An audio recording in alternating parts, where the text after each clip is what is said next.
Hey guys, welcome back to the channel. It is a fantastic day here in the UK today. The sun is out, so we're going to take a short break from cleaning and fixing Ferraris, and we are instead going to go out and take a drive. So 348 I've had for about 5 or 6 weeks now, and I haven't really taken it out for a good drive or a good spin out there. It's been to the end of the road and back, that is it. So we are going to grab the keys and let's go and give it a shakedown test, give it a bit of a review, see how it drives in comparison to all the other Ferraris, and how it feels after about, what is it, 15, 18 years since I've had one. Anyway, come and join me.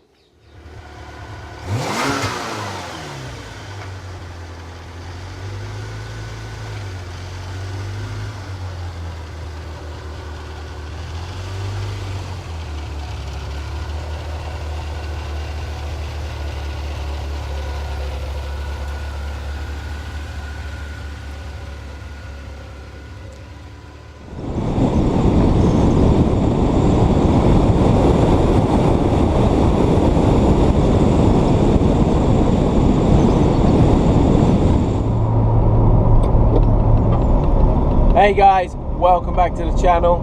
You joined me in the 348TS. Since owning the car for about 5 or 6 weeks, I haven't really had a chance to give it a good drive out. Obviously I've been doing the engine bay work on the car as well, so it's kind of been off the road for that period of time. But today it's perfect weather, it's sunny and it's dry here in the UK, so great day for a drive out in the Ferrari. Now, it's been probably a good 15 years since I've driven a 348, since I had my 348 Spider. So I'm going to give you my impressions of driving the car compared to some of the other Ferraris that I've owned since. Now, initial thing that you notice straight away with a 348 is how heavy the clutch is on this car in comparison to anything from a 355 onwards. 355, the clutch is just kind of like a normal everyday car. This, you really do have to have a very strong left calf muscle to be able to nail down that clutch pedal. Having said that, apart from the clutch, it's a very nice drive. I really am enjoying the feel of this. I've said it in I think the initial video I did about this car, was one of the things that when I traded my 348 in years and years ago for a 355 was it lacked that connectivity to the road, that feel with the road. So this, it's more like a go-kart, this car. You will feel that connection and you feel everything in it, and I really like that. Obviously I like the dogleg 5-speed gearbox, something I miss in the Ferrari for sure. I mean, this is a 93 car, but it's definitely not a slow car, you know. Compared to modern Ferraris, sure it is, but it doesn't hang around still. It's not bad at all.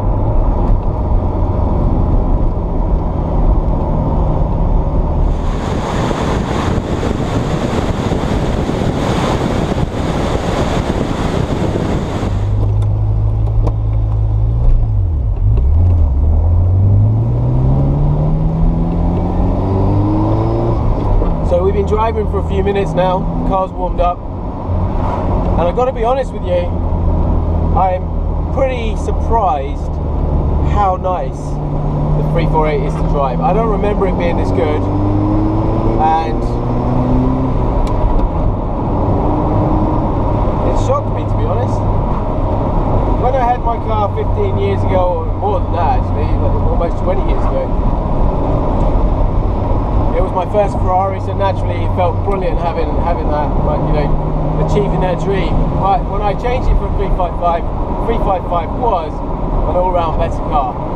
But like I say, it lost that feel from the road with the steering. So once this car's going, it really is great to drive. It's a little bit difficult, like a Ratarossa, to maneuver when it's cold. Definitely not as heavy as a Ratarossa, but clutch certainly is.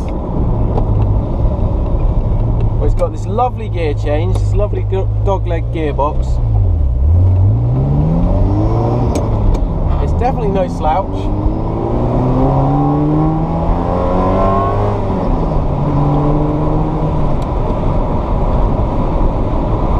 And this car has got just the standard exhaust system. Sounds okay. Maybe it needs a sports box just to give it that little extra oomph. But yeah, not too bad to be fair. Let's overtake this guy.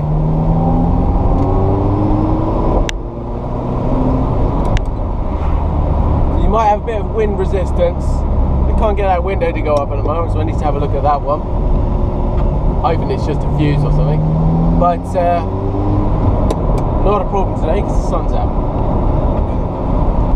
So comfort wise in the car, I'm slightly offset with my pedals. Typical 80s Ferrari, 70s Ferrari, they're all the same. But it's a nice position, seats are nice, seats are comfortable. I love the gear stick, I love the gear shift. Classic Ferrari there, and it feels great just to go through the gate. Plenty of headroom. I've got the Targa roof on at the moment. Could take it off quite easily today, to be honest.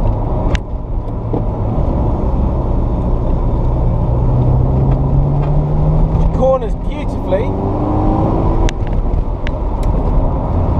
Drives a lot smoother than a lot of my Ferraris.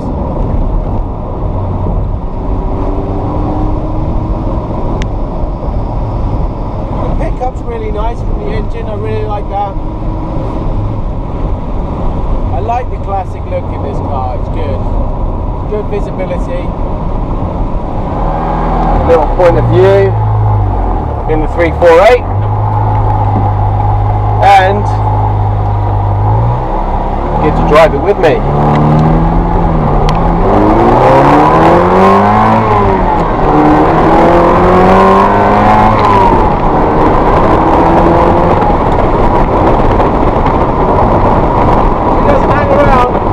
Good. Sorry the car needs a bit of a clean. I have not cleaned this car at all. This is doing all the work in the engine, so you've got greasy fingerprints everywhere, but it doesn't detract the feel of the car. Look at that, no hand, the car is straight, lovely to ride.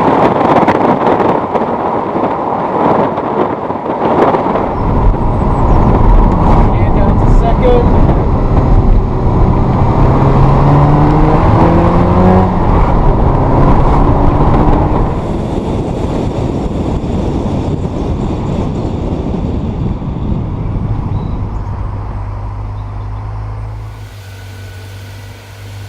Do a little tour of the car.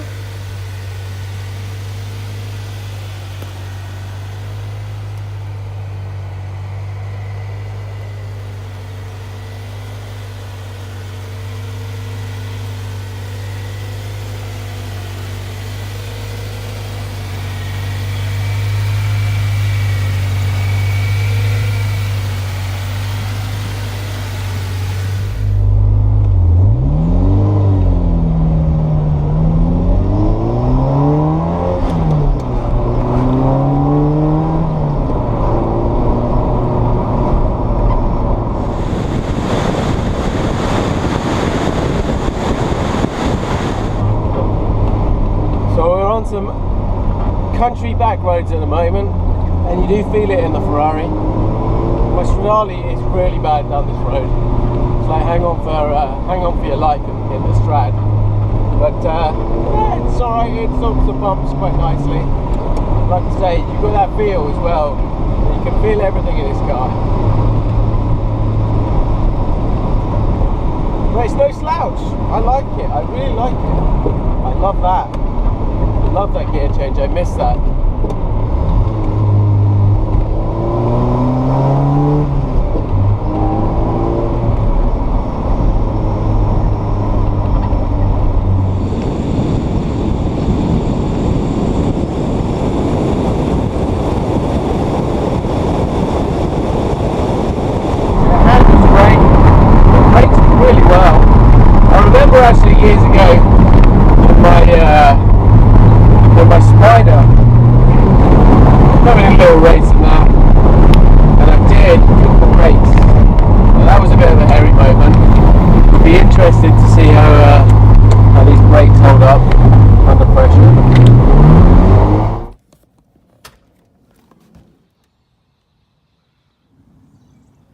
So we did the little shakedown test on the V8 lump, and that performed really well. It was a very nice, pleasant little engine, that one. In comparison to modern Ferraris, it's probably about half or less than half the brake horsepower it puts out. These are about 320, but it's definitely enough to put a smile on your face and have some fun.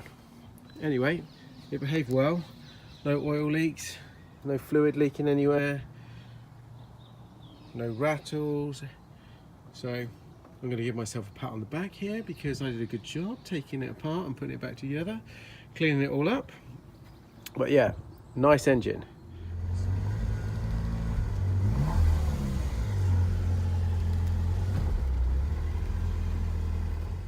It's all about the little details with Ferrari. So you've got your classic Ferrari prancing horse there embossed on the key, but a unique feature on this, which shares the same design with the Ratarossa, is it hinges.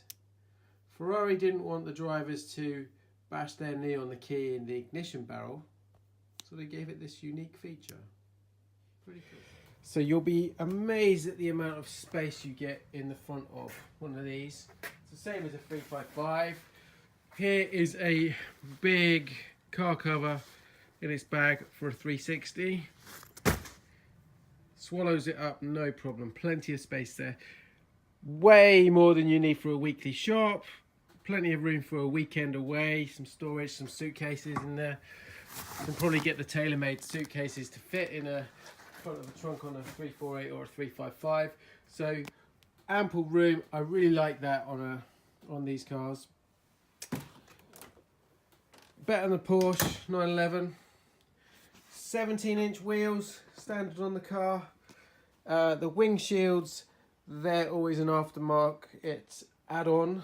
No cars came with those from factory. Cabin space-wise, as you saw, plenty of headroom for me driving in the car.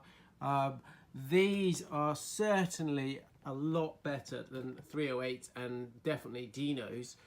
Much more room in there, and Ferrari really improved it even more so with the 360 and the 430 generation.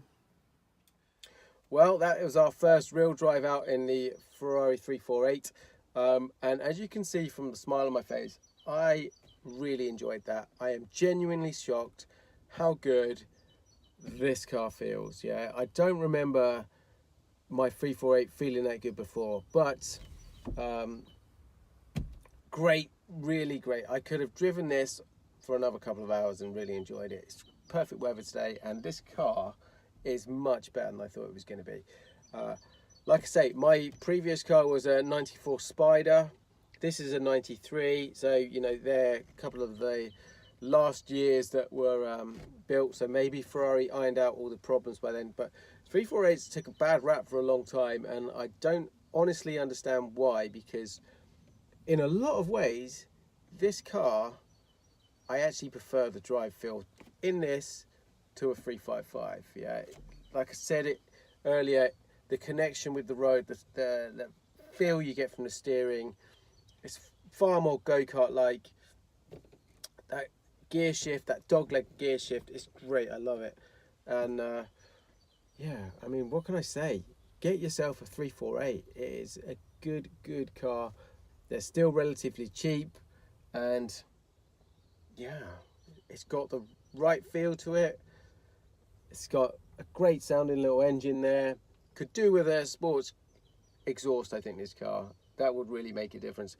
I did a little bit of research and looked at a few YouTube clips of 348s with screaming exhausts, and they sound really good. So maybe this car will get a sports box on the back. Who knows? But other than that, yeah, really cool, really good. So we're going to continue with the project. We're going to continue sorting out a few little issues with this. Like I said earlier, the passenger window stopped working, so we're going to have to do a bit of a deep dive into that. Had the same on my 348, and that was just a cable, so hopefully it's something simple. But other than that, the rest of the car, fantastic. Handled well, no leaks, nothing like that. And this shakedown test was a rather enjoyable one. Anyway, I'm going to continue. I'm going to put the car back in the garage. We're going to continue with the project, the cleanup operation, I would say, really, on this car. Engine is pretty much done. There's a couple of little bits I want to do in there, but other than that, we're going to work around the rest of the car. Interior wise, as you can see, there's not really a lot to do in here, but paintwork, bodywork, and I don't know if you saw on the little tour around, it's got French yellow fog lights, so we're going to take those off the car and change those, get them to Euro or UK spec. And what else? Yeah, just go around the outside, clean it all up, switch over those wheels. I've still not switched over those wheels, and enjoy it. That's the main thing. Anyway, hope you enjoyed the little tour out in the 348. Like I say, if you've got an opportunity, get yourself in one, have a little spin, enjoy it. Great car.